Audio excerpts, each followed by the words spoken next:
여러분 혹시 세종대왕이라고 들어보셨나요? 들어본 적 있죠? 그분이 어떤 일을 했느냐? 한글도 만들고 해시계, 물시계, 작용루도 개발하게 하셨다고 그래요.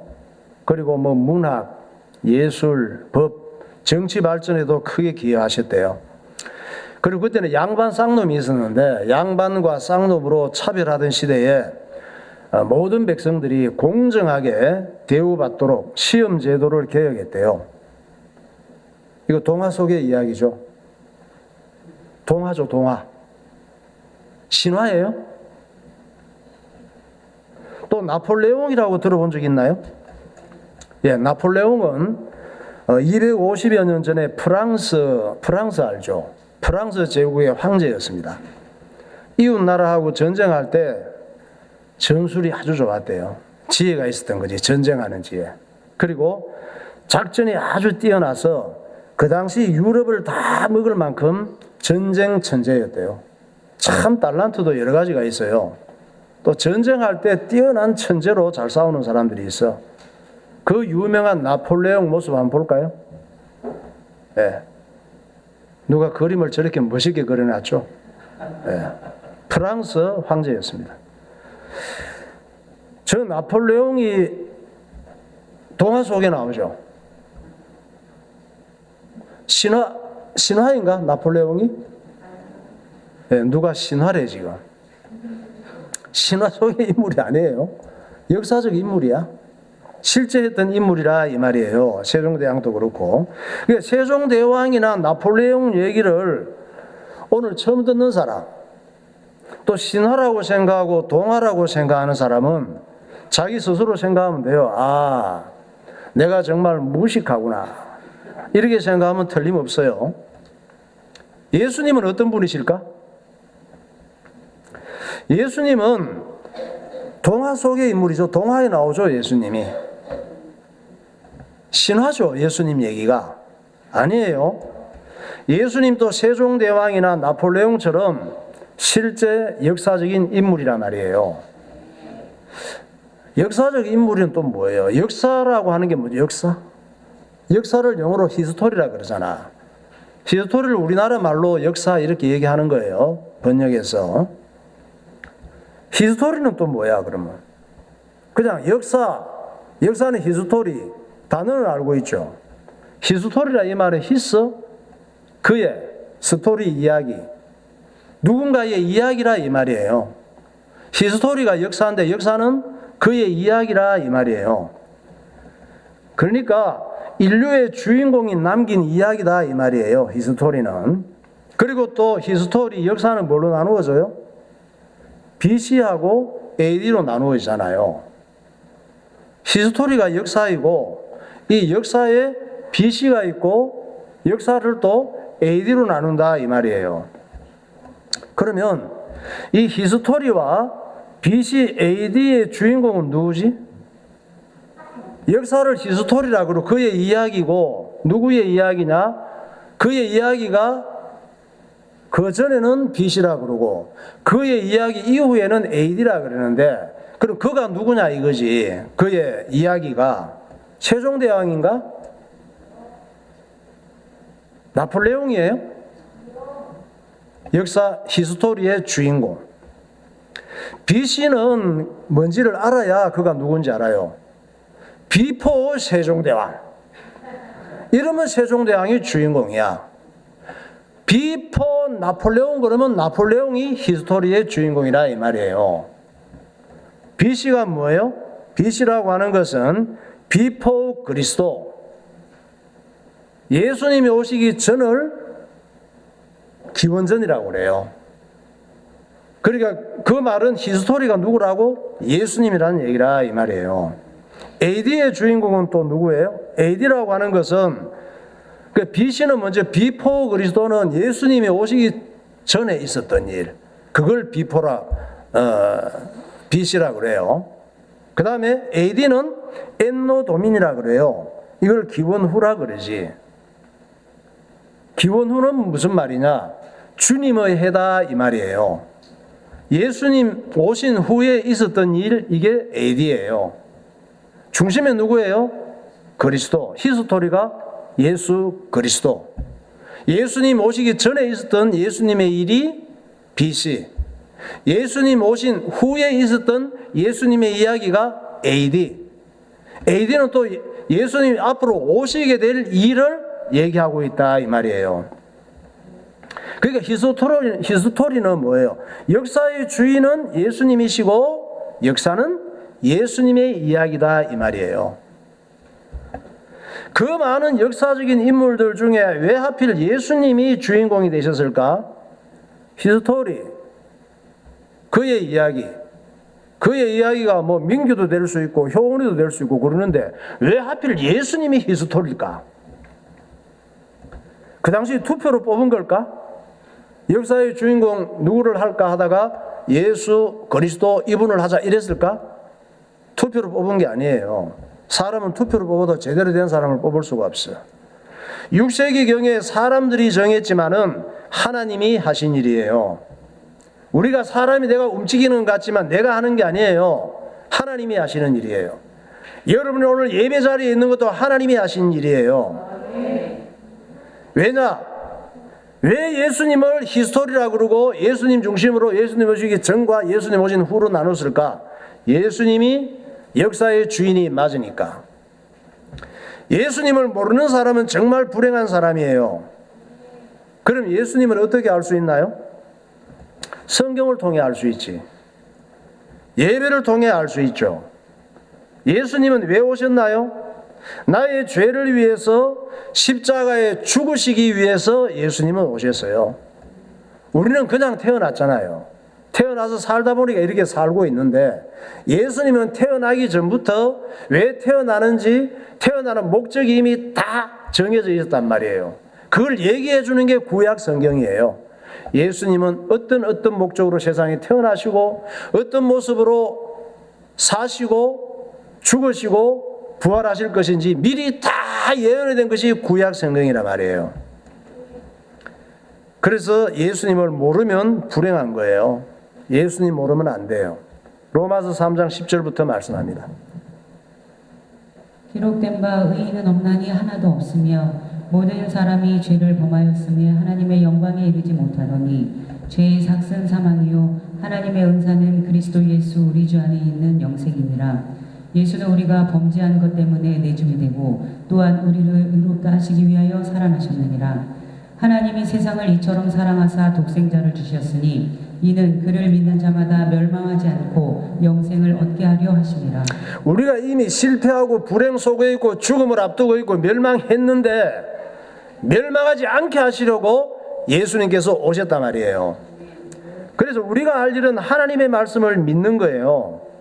믿어서 안 될 거 믿지 말고 하나님 말씀을 믿어야 돼요. 하나님 말씀 믿는 것보다 더 중요한 게 없습니다.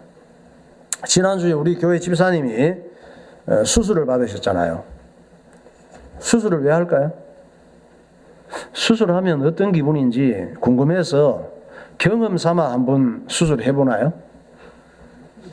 아니죠. 수술 안 하면 죽으니까 수술하는 거 정말 싫지만 하는 거예요. 우리가 왜 하나님의 말씀을 믿고 예수님이 십자가에서 이루신 일을 믿어야 되느냐? 안 믿으면 안 되는 거예요. 이건 정말 중요해요. 예수님이 이 땅에 오시고 구약 성경의 예언대로 또 제자들을 불러서 세우시고 예수님이 십자가에서 죽으시고 사흘 만에 부활하시고 부활하신 후에 마가의 다락방을 통해 교회가 세워지고 예언된 구약의 말씀을 다 이루셨잖아요. 이 일들이 예수님이 심심해서 하신 일인가? 예수님이 심심해서 그런 일을 하신 게 아니에요. 내가 마음 내키면 예수 믿고 기분 나쁘면 안 믿고 내 형편 따라 믿기도 하고 안 믿기도 하고 그 정도로 별 볼 일 없는 일을 하려고 오신 분이 아니에요. 정말 싫어도 예수 믿어야 되는 거예요. 예수 믿어야 영적 신분이 달라져요. 마귀의 자녀에서 하나님의 자녀로, 죄인에서 의인으로, 예수 믿어야 영적 소속이 달라져요. 지옥 갈 영혼이 천국 갈 영혼으로. 하나님 말씀을 시시하게 들으면 안 돼요. 농담처럼 생각하면 안 돼요. 예수님과 하나님 말씀이 그렇게 가치 없는 게 아니라니까. 큰일 나요. 여러분은 수술실에 실려가서 수술해 보셨나요? 여러분은 중환자실에 실려가서 입원해 보셨나요? 그런 일이 없어야 되는데 살다 보면 그런 일이 생길 때도 있어요. 수술실 모습 안 봐요? 이제 어떤 질병으로 인해서 수술해야 될 상황에서 수술하고 있는 거죠. 여러분, 저 수술실에 들어가면 가장 먼저 하는 일이 뭘까요? 마취예요, 마취. 마취를 왜 하느냐? 환자를 일시적으로 죽여놓는 거예요. 마취를 왜 하느냐? 환자를 살리기 위해서 수술 시간 동안 일시적으로 죽여놓는 거예요. 근데 환자가 너무 양심적이야. 남을 많이 배려해, 환자가. 그래서 자기는 누워있고 의료진들만 고생하는 게 미안해서 나는 마취시키지 마세요. 나도 수술할 때 뭐라도 돕고 싶어요. 나도 양심이 있지. 어떻게 가만 누워있기만 합니까? 막 이래. 이러면서 마취 못 시키게 하고 의사하고 주사기 뺏어서 그냥 집어 던지고 마취는 하지 말고 그냥 수술하라 그러고 수술할 때 나도 가위라도 집어줄 거야 하고 나댄다면 잘하는 걸까? 그렇게 나대면 수술도 할 수 없고 살릴 수도 없어요. 살리기 위해서 일단 마취로 죽여놓는 거예요. 수술을 할 때 환자의 노력 눈곱망부도 필요가 없어. 그냥 죽어 있어야 되는 거예요. 수술할 때 환자의 노력이나 역할은 조금 더 필요하지 않아요. 의사를 믿고 마취 주사 맞고 죽어 있으면 되는 거예요.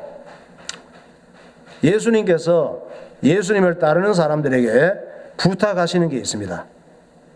제발 마취 주사 맞고 나대지 말래요. 내 성질, 내 고집, 내 감정, 내 자존심 다 죽여야 나를 살릴 수 있대. 누가복음 9장 23절 보세요. 또 우리에게 이르시되 아무든지 나를 따라오려거든 자기를 부인하고 날마다 제 십자가를 지고 나를 따를 것이니라. 누구든지 제 목숨을 구원하고자 하면 잃을 것이요 누구든지 나를 위하여 제 목숨을 잃으면 구원하리라. 네. 우리는 어떤 사람들입니까? 수술실에서 마취 주사 안 맞겠다고 고집 부리고 난동치는 환자 같아요. 그놈의 성질, 그놈의 자존심, 그놈의 고집, 그놈의 자아가 안 죽어. 안 죽어. 마취 주사가 뭡니까? 예배 때 하나님 말씀이 마취 주사예요. 목사님이 예배 때마다 영적 마취 주사를 놓는데 마취가 안 돼. 우리가 다 큰 환자들이에요. 어떤 환자냐? 마취가 안 되는 환자야. 그런데 걱정할 거 없습니다. 예수님께서 마취가 안 되는 우리들을 기어이 죽이시고 말아요. 하나님의 자녀라면 그렇습니다. 예수님께서 우리를 죽이시는 마취 주사 이름이 뭐냐? 설교 갖고 안 되니까. 예수님께서 우리를 죽이시는 마취 주사 이름이 고난과 고통이에요. 예수님께서 예수님을 따르는 사람들에게 네 성질, 네 자존심, 네 고집, 네 자아를 내던지고 십자가를 지라고 하시잖아요. 그래서 예수님께서 십자가를 지워주셔 우리에게. 그리고 광야 40년의 고통을 통해서라도 광야 40년 뭐예요? 너무 견디기 힘든 이 괴로움과 눈물과 아픔과 고통이 광야 40년이에요. 광야 40년을 하나님께서 우리에게 주셔. 그걸 주셔서 너를 죽이겠다고 하십니다. 누가복음 9장 23절이 말씀합니다. 또 우리에게 이르시되 아무든지 나를 따라오려거든 자기를 부인하고 날마다 제 십자가를 지고 나를 따를 것이니라. 누구든지 제 목숨을 구원하고자 하면 잃을 것이요 누구든지 나를 위하여 제 목숨을 잃으면 구원하리라. 내 하나님 여호와께서 이 40년 동안에 내게 광야 같은 광야길을 걷게 하신 것을 기억하라. 이는 너를 낮추시며 너를 시험하사 내 마음이 어떠한지 그 명령을 지키는지 지키지 않는지 알려 하심이라. 너를 낮추시며 너를 줄이게 하시며 또 너도 알지 못하며 내 조상들도 알지 못하던 만나를 내게 먹이신 것은 사람이 떡으로만 사는 것이 아니요 하나님의 입에서 나오는 모든 말씀으로 사는 줄을 내가 알게 하려 하심이니라.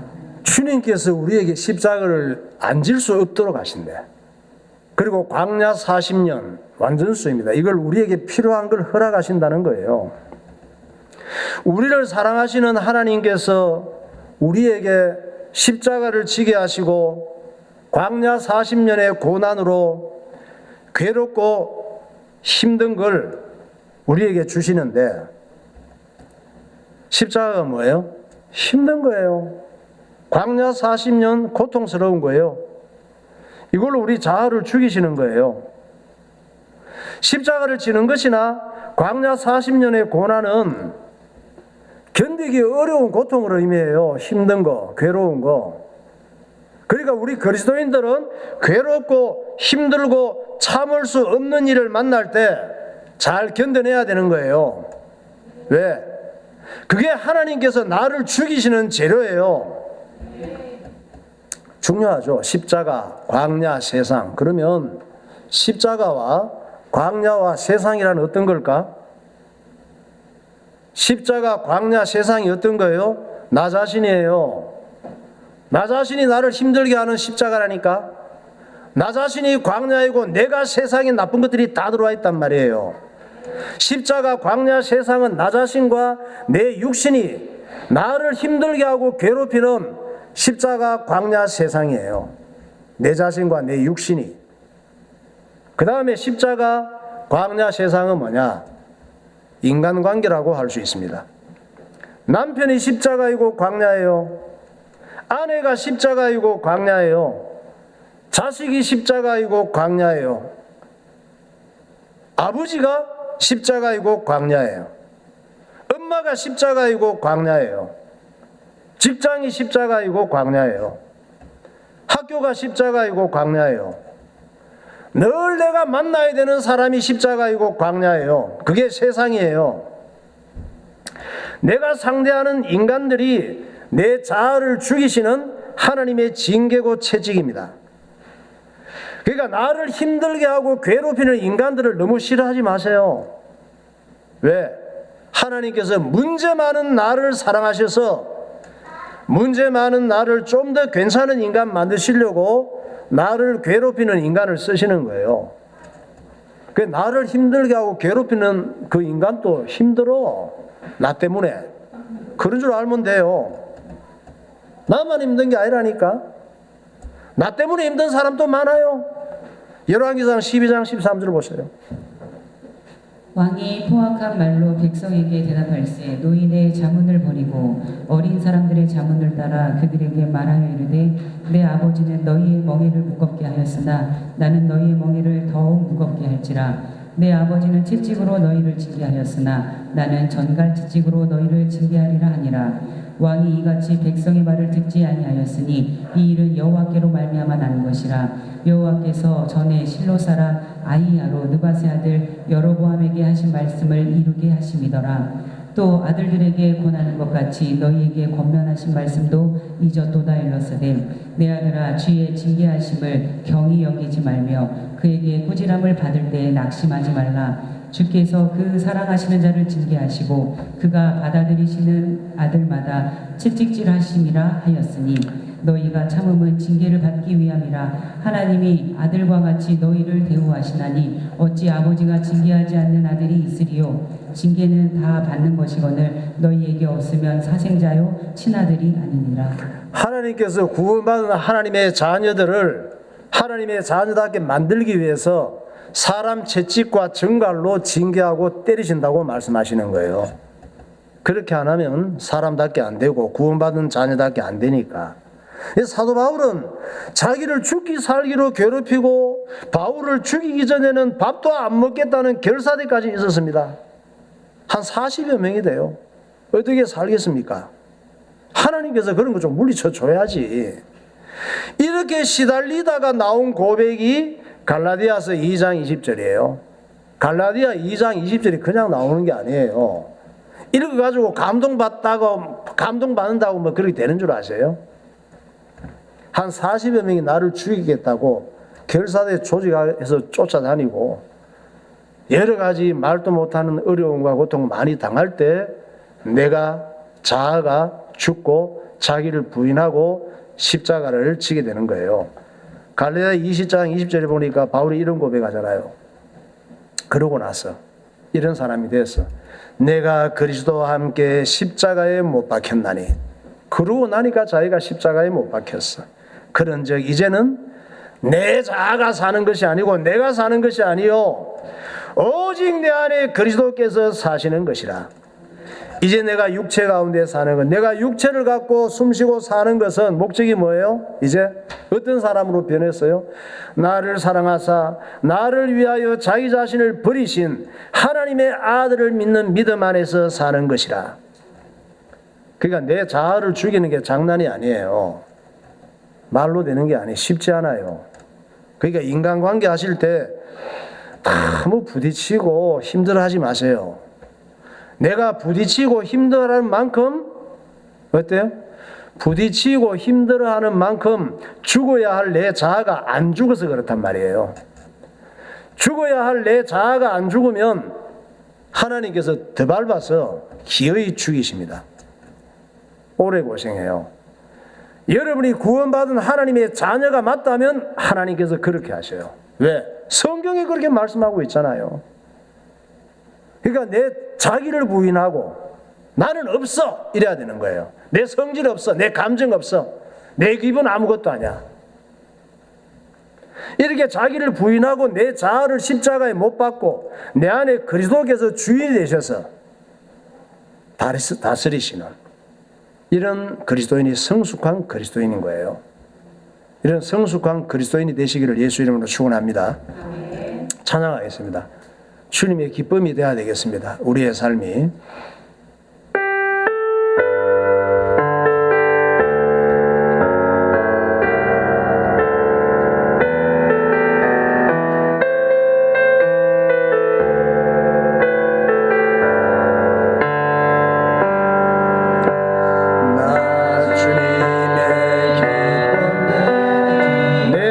새롭게 하소서. 내 마음을 새롭게 하소서. 새 부대가 되게 하여 주사. 새 부대가 되게 하여 주사. 주님의 빛 비추게 하소서. 겸손히 내 마음 드립니다. 겸손히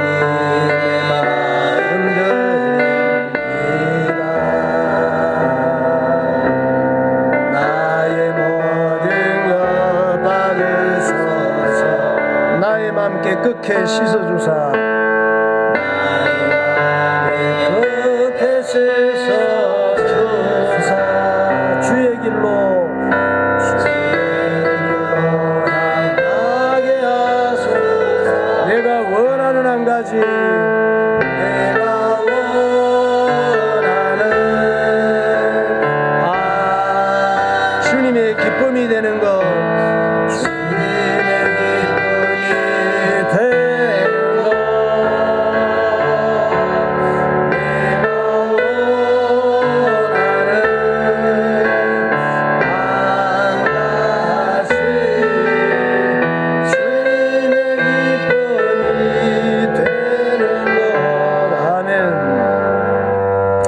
내가 원하는 한 가지, 주님의 근심이 되지 마시고 주님의 기쁨이 되어야 될 줄 믿습니다. 자, 첫 사람이, 우리 사람의 최고의 조상이 누구예요? 아담이에요. 첫 사람 아담은 모든 인간을 대표합니다.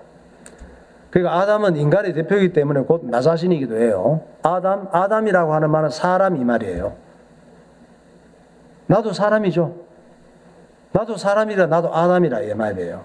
아담이 우리의 대표이고 우리는 아담의 후손이기 때문에 우리도 아담이라 이 말이에요. 아담이란 말은 사람이다 이 말이에요. 인간이 타락할 때 마귀가 어떻게 유혹했나요?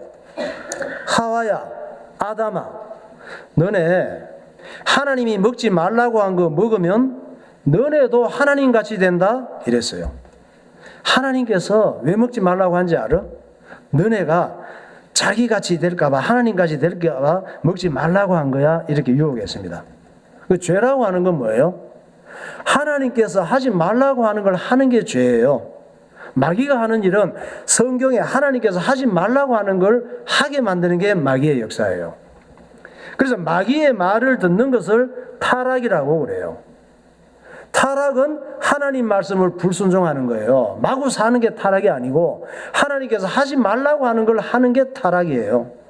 타락은 하나님을 떠나는 거예요. 사람이 마귀의 말을 두고 타락한 다음에 어떻게 됐나요? 우리가 그렇단 말이에요. 우리가. 내가 그렇게 됐단 말이에요. 아담이 타락한 후에 된 모습이 내 모습이란 얘기예요. 어떻게 됐어요? 하나님같이 됐어요. 타락한 후 진짜 하나님같이 됐어요. 마귀가 거짓말한 게 아니에요. 너 이거 먹으면 하나님같이 된다 그랬잖아. 지금으로 말하면 예수 하나님 말씀 믿을 거 없어. 네 마음대로 살아. 이렇게 얘기한 거예요. 네 마음대로 사는 게 네가 하나님같이 되는 거야. 이렇게 얘기했어. 내 마음대로 사는 게 하나님같이 된 거예요. 하나님같이 됐다는 말은 하나님이 아닌데 하나님처럼 행동한다는 말이에요. 그게 어떻게 됐어?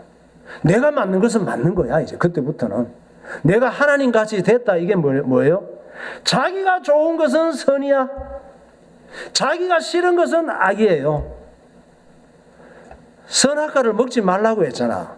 먹고 나니까 내가 하나님같이 됐어. 그때부터는 하나님 행동을 하는 거야. 나 이거 맞네, 선이야. 내가 틀린 거, 이건 악이야. 내가 하나님처럼 비판하고 판단하게 됐다 이 말이에요. 그래서 열받고 화날 일이 많은 거예요. 서로서로 그렇잖아. 서로서로 나는 이게 맞아. 나는 이게 틀려. 서로서로 나는 이게 맞아. 아니야, 이게 맞아. 이러니까 다툴 일이 많은 거예요. 열받고 화날 일이 많은 거예요. 왜 그런지 알아요? 다 지가 하나님같이 돼서 그런 거예요. 자기가 맞는 것은 맞는 것이고 자기가 아닌 것은 다른 사람이 다 맞다 그래도 틀린 거예요. 그게 뭐예요? 자기가 하나님같이 돼서 하나님 자리에 앉아서 하나님 노릇하고 사는 거예요. 내가 바람 피우면 로맨서 멋있는 거야. 해볼 만한 거예요. 남이 바람 피우면 하면 안 돼. 불륜이야. 그래서 예수님께서 나를 믿고 따르고 구원받으려면 하나님 자리를 차지하고 하나님처럼 행동하는 네 자아를 부정하고 너를 십자가에 죽이고 나를 따르라고 하신 거예요. 그러니까 너는 살았지만 죽은 목숨이야 말씀하시는 거예요. 네가 사는 동안 생산하는 것은 죄뿐이야 말씀하시는 거예요. 왜? 네가 하나님처럼 말하고 생각하고 행동하며 생산하는 모든 것은 죄야 말씀하시는 거예요. 죽은 시체가 내뿜는 악취뿐이란다 말씀하십니다. 그래서 네가 온 세상을 다 얻을지라도 네가 스스로 나는 죽은 목숨이야 하고 이걸 모르면은 너는 망한 거란다. 예수님께서 말씀하셔요. 마태복음 16장 24절. 이에 예수께서 제자들에게 이르시되 누구든지 나를 따라오려거든 자기를 부인하고 자기 십자가를 지고 나를 따를 것이니라. 누구든지 제 목숨을 구원하고자 하면 잃을 것이요 누구든지 나를 위하여 제 목숨을 잃으면 찾으리라. 사람이 만일 온 천하를 얻고도 제 목숨을 잃으면 무엇이 유익하리요? 사람이 무엇을 주고 제 목숨과 바꾸겠느냐? 온 천하를 얻어도 내가 죄인됨을 모르고 구원받지 못한다면 멸망한 거라 이 말이에요. 아프리카 그 건조 지역에 사는 동물 중에 스프링벅이 있습니다. 이 동물은 달릴 때 얼마나 달리냐? 시속 아시는 분? 스프링벅 시속 88km로 달려요. 자동차도 80km 달릴 때 엄청 빠르죠. 이 스프링벅이 88km로 달리고 뛰는 높이가 얼마인지 알아요? 뛰는 높이가 펄쩍 뛸 때 4m를 뛴대. 4m를 뛰면서 달리는데 88km로 달리는 거야. 정말 경쟁력 있죠. 사람들 중에 이 정도 경쟁력이 있는 사람을 보고 와 대단하다 이렇게 얘기를 하는 거야. 이 동물의 특징은 물이 지어 달릴 때 그렇게 경쟁력 있고 높이 뛰고 빨리 뛰면 뭐해? 물이 지어 달릴 때 절벽이나 바다나 강으로 돌진해서 떼거리로 죽을 때가 많대요. 스프링벅 한번 봐요. 저 동물이야. 저게 스프링벅이야. 4m를 뛰는데 높이가 시속 88km. 저 스프링벅은 한꺼번에 수천 수만 마리씩 아프리카에서 먹이를 찾아 이동하는데 움직이다가 어느 순간 느닷없이 달리기 시작한대요. 미쳤나? 슬슬 걷다가 느닷없이 달리기 시작한대. 알고 보니까 이들의 불행도 먹고 사는 문제예요. 참 쟤들도 먹고 사기 힘들어. 이 수천 수만 마리가 이동할 때 먹거리를 만나는 거야. 먹거리를 찾아서 다니다가 먹거리 만나잖아요. 그러면 앞에 가는 놈들이 막 미친 듯이 뜯어먹는 거야. 이제 먹이를 먹고 나면은 뒤에 가는 놈들은 먹을 게 없대. 앞에 가는 놈들이 뒤에 가는 놈들 생각해도 적당히 먹고 좀 남겨두면 얼마나 좋아. 하긴 뭐 인간도 안 그러는데 동물이 그러겠어? 그래서 뒤에 가던 놈들이 따라가다 보니까 먹을 게 하나도 없는 거야. 배고파 죽겠는데 먹거리 겨우 찾아왔는데. 그래서 어떻게 해요?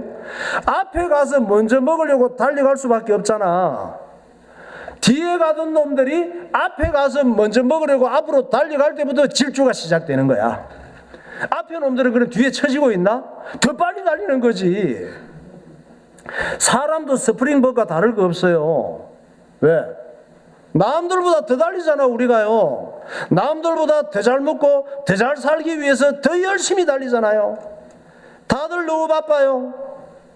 문제가 뭐예요? 달리는 끝에 절벽이 있는 걸 몰라. 달리는 끝에 바다가 있는 줄 몰라요. 죽음이 기다리고 있는 걸 몰라. 예수님께서 왜 주의 날, 주일날을 주셨나요? 질주를 멈추고 예수님 믿고 하나님 말씀 듣고 예수님 붙잡으라고 주일날을 주신 거예요. 그래서 주일날 색깔이 뭐예요? 빨간불이잖아. 달리면 안 돼. 참 주일날도 노란불 할 수도 있고 파란불 할 수도 있는데 빨간 또 글자를 어떻게 또 역사 속에서 만들었는지. 빨간 날은 위험해요. 막 달리면 피 봐요.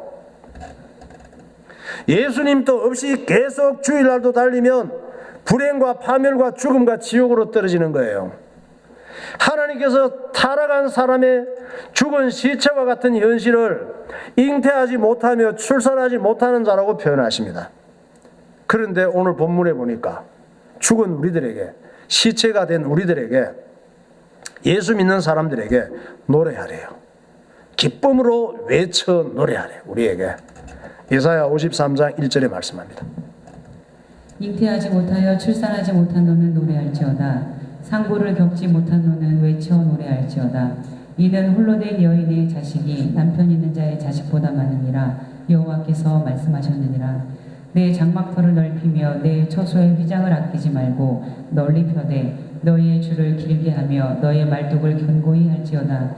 이는 내가 좌우로 퍼지며 내 자손은 열방을 얻으며 황폐한 성읍들을 사람 살 곳이 되게 할 것입니다.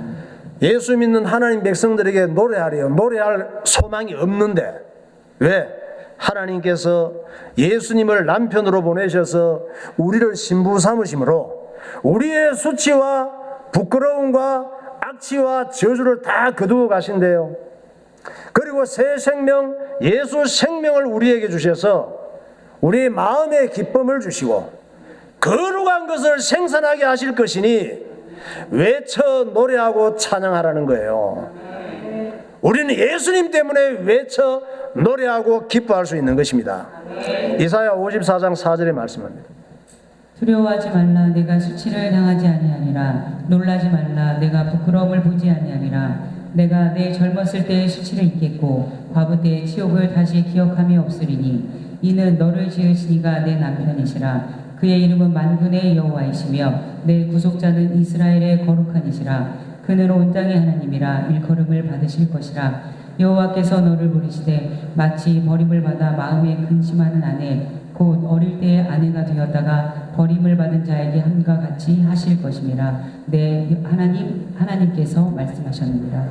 버림받아 근심하는 이 아내를 예수님께서 주님의 그 아내로 삼으시고 예수님을 남편으로 하나님께서 보내주셨다는 말씀이에요. 하나님같이 행동하는 나를 부정하시고 내 자아를 십자가에 못 박고 나의 영원한 남편으로 오신 예수님의 다스림 통치를 받는 참 그리스도인이 되시기를 예수 이름으로 축원합니다. 네, 기도하겠습니다. 예수님은 역사적 인물이시며 역사의 주인이십니다. 하나님의 말씀을 믿지 않고 예수님을 모르는 사람은 정말 불행한 사람입니다. 예수님께서 구약 성경에 미리 예언하신 대로 이 땅에 오신 것은 참으로 중요합니다. 내가 싫으면 안 믿어도 될 만큼 시시한 일이 아닙니다. 우리는 마취제를 맞은 수술실 환자처럼 내 생각, 내 의지를 죽이고 예수님을 믿어야 합니다. 내 자아가 십자가에 못 박히지 않으면 예수님을 따라갈 수 없습니다. 하나님께서는 그의 백성들을 광야길로 인도하십니다. 고난과 고통의 상징인 광야는 마귀적인 내 자아를 죽이시는 연단의 과정입니다. 우리를 괴롭히는 가장 큰 광야는 인간관계입니다. 하나님께서는 육성으로 가득한 인간들을 징계와 정갈과 채찍으로 쓰십니다. 그러므로 성도들은 인간관계에서 참을 수 없는 일을 만날 때 잘 견뎌내야 합니다. 그것은 나를 죽이고 예수 생명을 출산하는 필수 과정입니다. 하나님 아버지, 하나님같이 행동하는 나를 발견하게 하시고 예수님이 머리 되시는 그리스도인이 되게 하옵소서. 통성으로 기도하겠습니다. 할렐루야. 거룩하신 하나님 아버지, 은혜와 사랑으로 감사합니다. 오늘도 주님께서 우리에게 큰 은혜를 허락하여 주셔서 하나님의 자녀 삼아주시고 그리스도인답게 다듬어 가시고 만들어 가시는 하나님 앞에 감사하는 신앙이 되게 하여 주옵소서.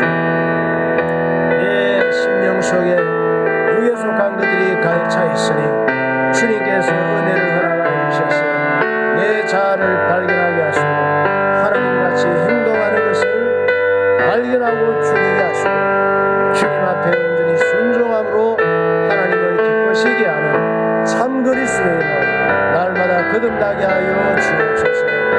예수님 이름으로 기도하옵나이다. 하나님 아버지, 은혜를 감사합니다. 하나님 말씀을 통하여 나의 영적인 모습을 발견하게 하시고 하나님의 말씀이 아니고는 예수님이 아니고는 살 수 없다는 것을 깨닫게 하시고 내 자아가 십자가에 못 박히지 않고는 주님을 따를 수 없다는 사실을 깨달아 하나님을 기쁘시게 하는 신앙생활 참 그리스도인이 되게 하여 주옵소서. 예수 그리스도 이름으로 기도하옵나이다. 아멘.